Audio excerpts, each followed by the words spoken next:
partir des années 60, en particulier à partir des États-Unis, Judy Chamberlain, On Our Own, dans les années 60, les personnes elles-mêmes ont commencé à parler.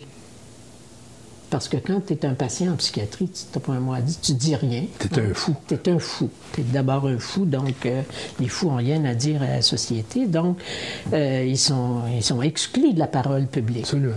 Alors là, ces mouvements-là alternatifs, parce qu'il y en avait aux États-Unis, il y en avait partout, hein, il y en avait en Europe, etc. On a été mis en contact, nous autres, avec tout ce...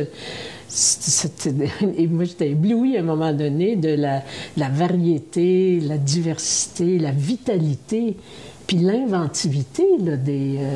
tu sais, à un moment donné, on a découvert qu'il y avait des groupes en Suisse, entre autres, qui s'appelaient les entendeurs de voix, qui n'étaient pas juste là, mais tu sais, les gens qui entendent des voix, là, les schizophrènes, entre guillemets. Bon, ben tu avais des groupes qui sont nés à partir de l'expérience d'entendre des voix, qui ont travaillé en entraide et avec des intervenants pour apprivoiser ces voix-là, pour comment faire par rapport à ça. Pas les nier, pas essayer de les médiquer à mort pour que tu deviennes quasi une guenille, là, tu sais, mais au contraire d'essayer de vivre avec, là, avec tout ce que ça comporte de difficultés, mais quand même. Et le groupe Camé, par exemple, a un groupe d'entendeurs de voix, puis les gens y participent, les gens pour qui à qui ça correspond à un de leurs besoins. Et alors,